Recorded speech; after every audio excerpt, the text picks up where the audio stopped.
किसी पार्टी से सिंबल लेना इस बात का मुतरादिफ है कि आपने उस पार्टी को डिसॉल्व किया है, और ये इख्तियार सिर्फ सुप्रीम कोर्ट के पास आर्टिकल 17 में मौजूद है, किसी और के पास ये इख्तियार नहीं है।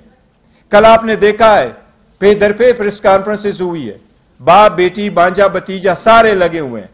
इनका सब मकसद यही है कि पीटीआई के पास कोई निशानी न रहे। हम पहले दिन से कहते चले आ रहे हैं कि ये वो है जो हॉर्स ट्रेडिंग को बड़ा पसंद करते हैं, और वो हॉर्स ट्रेडिंग में पैदा बड़े हुए हैं। यही तो है जो सुप्रीम कोर्ट ने, जब हुकूमतें डिसॉल्व होती थी, असम्बलियों के केस सुप्रीम कोर्ट के पास जाते थे, सुप्रीम कोर्ट बारहा कह चुकी थी कि कोई ऐसा निजाम वज़ा करे जिसमें हॉर्स ट्रेडिंग रोके। अगर आप पीटीआई में इस वक्त निशान लेते हैं, 227 रिजर्व सीटें किसके पास जाएगी? 70 सीटें नेशनल असम्बली, बाकी प्रोविंशियल गवर्नमेंटों के पास है। अगर 227 सीटें आप रिजर्व एक पार्टी से ले लेते हैं तो इनका क्या रद्द अमल होगा सदर के इलेक्शन में, सेनेट के इलेक्शन में, चीफ मिनिस्टर प्राइम मिनिस्टर के इलेक्शंस में, स्पीकर डिप्टी स्पीकर के इलेक्शन में इनका क्या रोल होगा?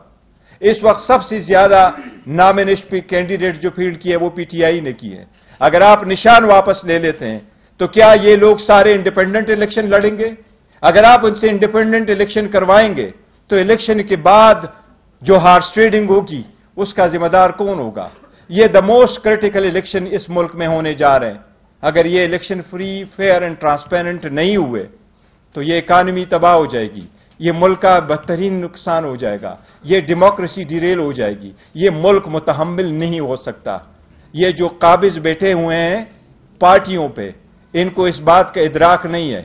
इनकी पार्टी बचे, इनकी पोजीशन बचे, ये पार्टी बचे, इनकी पोजीशन बचे, वो पोजीशन है जो अपने बेटों और बेटियों के अलावा किसी और को देते नहीं, ये बचे, मुल्क का कितना नुकसान हो उनका एहसास नहीं है। कल उन्होंने जजेस पे जो हमलावर हुए, मैं आपको अगर आपकी इजाजत से सिर्फ एक वीडियो प्ले करवाता हूं थोड़ी सी, आप ये देखें, इनकी ये देखें कि जब जब कोई केस आता है, आप देखें जजेस के बारे में ये क्या कहते हैं, ये अदालतों के बारे में क्या कहते हैं। सुन ले जरा इसका, एक मिनट। इमरान खान को कहा कि सड़कों पे क्या मारे मेरे पास लेके आओ पिटीशन, मैं सुनूंगा। मॉनिटरिंग जज लगाया गया, वो कुछ मुकदमे के लिए लगाया था, लेकिन लगता है कि वो ताहयात मॉनिटरिंग जज लग गए हमारे। तहरीक इंसाफ सुप्रीम कोर्ट की रजिस्ट्री में दरखास्त लेकर गई। छुट्टी के दिन रात को रजिस्ट्रार घर से भागा भागा आया, उसने कहा जी पिटीशन किधर है? तहरीक इंसाफ के लोगों ने कहा कि पिटीशन तो अभी तैयार नहीं है। उसने कहा हम यहाँ बैठे हैं, आप पिटीशन तैयार करें। इसी अदालत ने सदाकत और अमानत का सर्टिफिकेट दिया। कहाँ है आज वो सदाकत और अमानत का सर्टिफिकेट देने वाला? चेहरा दिखाने के काबिल नहीं है किसी को। जब बेल का फैसला होने वाला होता था, जेल में उस दिन खबर मिलती थी कि 3 हफ्तों के लिए बेंच डिसॉल्व हो गया, नया बेंच, या कोई जज छुट्टी पे चला जाता नहीं था, भेजा था। काजी फाइज ईसफ साहब के मामले में माई लॉर्डशिप से ये पूछना चाहते हैं कि वो आपके ब्रदर जज थे ना, आपने क्या किया? तो जस्टिस अब्दुल सईद साहब जो है उनको कौन नहीं जानता कि कितनी। और आपको ये हम बावर कराते हैं कि आपके कैमरों के सामने हमारा इंटायर प्रोसेस हुआ इलेक्शन का। हमने जितने इलेक्शन कराए इस पार्टी ने हमेशा फ्री, फेयर एंड ट्रांसपेरेंट कराए। इलेक्शन कमीशन के पास आईनी कानूनी नुक्ता था कि इलेक्शन कमीशन के पास कोई इख्तियार समाअत नहीं है इन मामलात को देखने का। इलेक्शन कमीशन ने कहा कि आपका चीफ इलेक्शन कमिश्नर की रिजिग्नेशन नहीं है, वो chief election commissioner already resign कर चुका था और सेक्रेटरी जनरल ऑलरेडी रिजाइन कर चुका था। हाई कोर्ट के जज साहब ने 4 घंटे इस केस को सुना था। उस 4 घंटे के सुने में जितने भी आपके कैमरे वाले मौजूद है, पेशावर वालों से पूछे, इनके पार्टियों ने सिर्फ उस जज साहब को तप्पड़ नहीं मारे, इतने सख्त अल्फाज उस वक्त कोर्ट में भी इस्तेमाल किए थे। इन सारे सियासी रहनुमाओं को, ये जो रेमनेंट पीडीएम के हैं, इनको अच्छी तरह नजर आया है कि 8 तारीख को इनके पल्ले कुछ भी नहीं बचना। ये अपने अपनी सीट आप हारेंगे इंशाअल्लाह ताला अगर election free, fair and transparent हुए। इनको इनका पता है, इसलिए इनकी सिर्फ ये कोशिश है कि पीटीआई के पास बल्ला ही ना रहे। और हमें उम्मीद है इंशाअल्लाह ताला ये सिर्फ पीटीआई का निशान नहीं है, ये पाकिस्तान के 25 करोड़ अवाम में से 70% अवाम की उमंगों की निशानी है। ये अवाम की बुनियादी हक है कि इसके मुताबिक इलेक्शन करे। सुप्रीम कोर्ट ये कानून मौलाना मौदूदी की केस में 1964 में सेटल कर चुकी है। बेनजीर के केस में सिंबल वाले में 89 में सेटल कर चुकी है कि किस उन्होंने नेक नामी कमाई थी और उन्होंने जिस तरह से पर्सनली ذاتی तौर पे असरअंदाज होकर उन्होंने JIT बनवाई, उन्होंने व्हाट्सएप कॉल्स की, मुंतखब वज़ीर-ए-आज़म के खिलाफ साजिश की, उसमें वो बहुत बड़ा उसका हिस्सा थे, उसके कर्ता धर्ता थे। मार्शल लॉ नहीं लगाते तो आपके कमबख्तों ने जुडिशल मार्शल लॉ लगा दिया है कि आज मुल्क जिस इंतशार की लपेट में आया हुआ है, मुल्क ने जो क्राइसिस जन्म लिया है वो जमान पाक से कम और उमर अता बंदियान की कुर्सी से ज्यादा जन्म लिया है। साकिब नसार को तो पूरी कौम जानती है, लेकिन आपका साकिब नसार से बड़ा मुजरिम जो छुप के घर में बैठा उसका नाम है जस्टिस आसिफ सईद कोसा, और मुजाहिर अली नकवी जिसके खिलाफ गबन का करप्शन का रेफरेंस गया हुआ है, लेकिन उस पर सांप बन के बैठे। शर्म करो उमर अता बंदियान, शर्म करो। से भरे बैठे हैं, लेकिन जिन्होंने एहतसाब को इंतजाम बनाया उस एहतसाब का भी इंतजाम हो गए। वो कौन से लोग हैं भाई नवाज शरीफ को जिन्होंने नाइल किया है, इनका हिसाब होना चाहिए या नहीं होना चाहिए? मुंसिफों से जिन्होंने नाइंसाफी की और जब सवाल पूछा जाए तो कहीं ने अदालत के पीछे छुप जाए।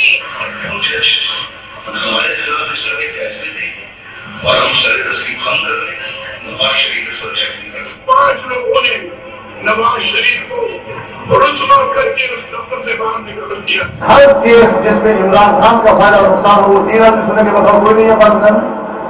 यहाँ पिशावर में सारे पैसे एक ही जज करेगा, जैसा लगता है कि उसका जज नहीं है उसे पारी का रूल हो। मौजूदा बेंच है उसमें जो मुअज़्ज़ज़ जज साहबान बैठे हैं, उन जज साहबान का हमारे मुताबिक जो उनके क्या हालात हैं उनसे भी कोई ना वाकिफ नहीं है, ना हम ना वाकिफ हैं। और उसके बाद हर वो केस जिसका फैसला हमारे खिलाफ आना हो उस बेंच का जो है वो वही हिस्सा होते हैं। जब बेंच बना तब से लेकर आज तक के फैसले तक इंसाफ होता हुआ नजर नहीं आ रहा। अपने एक शख्स की वजह से आज आइन की तशरीह को में फर्क डाला जा रहा है, अपनी मर्जी से आइन की तशरीह की जा रही है। फुल कोर्ट इसलिए नहीं बनाया गया कि अगर फुल कोर्ट बन जाती तो आज का फैसला मुख्तलिफ होता। आपकी नजर में है कि जिस दिन जो है वो नवाज शरीफ को डिस्क्वालीफाई किया गया था, बेंच में बैठे बाद जज साहबान की फैमिली जो ऊपर गैलरी में बैठी थी और उन्होंने वहां पे नारे बुलंद किए थे और ये चीजें बाद में मीडिया में। अगर कुछ लोग गैर जानिकार नहीं होंगे, अगर इसमें सहूलतकार पीछे नहीं हटेंगे तो हमें बता दें मुल्क कौन चलाएगा। हमारे वजीराबाद के केस में एक लड़का वो गरीब है, सिर्फ उसका ये कसूर है, 2 महीने उसको हफ्ते बेजा में रखा गया, अब गिरफ्तारी डाली है हफ्ता पहले। तब तो किसी ने नोटिस नहीं लिया था, तब तो नहीं कहा था कि आईजी इस्लामाबाद पेश हो, आईजी पंजाब पेश हो। तब कौन सी क़यामत आ गई है कि दोनों आईजी को तलब कर लिया गया। जो अदारों में बैठे लोग क्या धूम चला रहे हैं, क्या तमाशा कर रहे हैं, ये है दहशतगर्दी जिसको छुपाया जा रहा है। तो मैं जो कहता हूँ, मैं एक अवामी नुमाइंदा हूँ, मैंने कहा है। शहबाज शरीफ का सुना देंगे। कल पर देखिए आपके सामने है वो, ये आपने उनको देखा है, हम अदलिया से इल्तिमास करते हैं कि अगर ऐसे हमले किए जाएंगे तो वक्त से पहले इसका तदारुक किया जाए। तदारुक नहीं होगी, इलेक्शन करीब तर आता जाएगा तो आवाम किस तरफ चल पड़ेगी। हमारी सारी आवाम से उम्मीद दरख्वास्त है कि पुरअमन रहे, लेकिन अगर ऐसे इकदामात न किए गए तो मुल्क किस तरफ चल पड़ेगा। क्या तीसरी क़ुव्वतों को आने की इजाज़त दी जा रही है? क्या यह बेहतर नहीं है कि अदलिया इन सब चीज़ों का तदारुक करे? क्या यह बेहतर नहीं है कि अदलिया इस मसले को देखे? कल आपने देखा है, ये 2 दिनों में हमने अभी 2 पिटीशनें फाइल की इलेक्शन कमीशन में। इलेक्शन कमीशन जब अडियाला जेल आया था तो मैंने पर्सनली जज साहिबान से रिक्वेस्ट की है कि आप उनको सीरियसली देखें, बजाय इसके कि आप अडियाला जेल आ जाएं। आप इंडियन इलेक्शन कमीशन के पैरवी करते हुए, उनसे उनके तकाबुल करते हुए आप काइंडली ग्राउंड पे रहे। आपके सामने ये पिटीशन हम फाइल कर चुके हैं। ये 80 से ज्यादा केसेस है जो इलेक्शन के नोटिस में हम लेके आ रहे हैं कि लोगों से किस तरीके से नॉमिनेशन फॉर्म छीने गए या उनके डॉक्यूमेंट्स छीने गए या उनके प्रपोजर सेकेंडर को उठाया गया, और जिनको नहीं उठाया गया, जिनकी स्क्रूटनी हो गई है, उसकी स्क्रूटनी पे ऑर्डर नहीं हुआ। अगर आप औरतों की नॉमिनेशन फॉर्म से कोई गेम करते हो, यह भी एक रिक्वायरमेंट है 5% होना। हम अदलिया को अभी से बता रहे हैं कि यह एक बड़ी साजिश हो रही है। इतनी बड़ी पार्टी को पॉलिटिकल प्रोसेस से निकालना, यह डेमोक्रेसी को डिरेल करने की साजिश होगी। काइंडली इस पे नजर रखें और इसके तरह इकदाम करें। जिस तरीके से शाह महमूद कुरैशी साहब को रोका गया, जिस तरीके से उसको डील किया गया, जिस तरीके से उसको रात एक ठंडे कमरे में रखा गया, ये सारे इस पॉलिटिकल पार्टी को और इसकी लीडरशिप पे प्रेशर डाले और टेरराइज कराने के लिए सारी एक साजिश हो रही है। अदलिया से हम हमेशा से दरख्वास्त करते रहे हैं कि काइंडली एक ही तरीका हो सकता है, या आवाम खुद करें या अदलिया करेगी। हमारी अवाम से तो उम्मीद है, दरख्वास्त है कि वो पुरअमन रहे, लेकिन इनके बुनियादी हक से महरूम ना करे। इनके बुनियादी हक इस प्रोसेस में पार्टिसिपेट होने के लिए अदलिया से दरख्वास्त है कि इस मसले को देखे। ये बेट का मसला जरूरी है, इस इलेक्शन प्रोसेस में पार्टिसिपेट होना जरूरी है, इस इलेक्शन प्रोसेस का मुकम्मल होना जरूरी है। अगर सुप्रीम कोर्ट ने सुमोटो लिया है और इस बात को वर्सी कर रही है कि इलेक्शन 8 फरवरी हो, तो इसका हर स्टेप उस वक्त तक, जब तक सारा final nomination of the return candidate नहीं हुआ हो, इस सब के लिए लाजिम है कि यह सुप्रीम कोर्ट अपने सुपरविजन में देख ले। आप सबका शुक्रिया। कोसा साहब कुछ कहना चाहेंगे तो ठीक है, कोई बात नहीं। आप थोड़ा सा आ जाए, ठीक।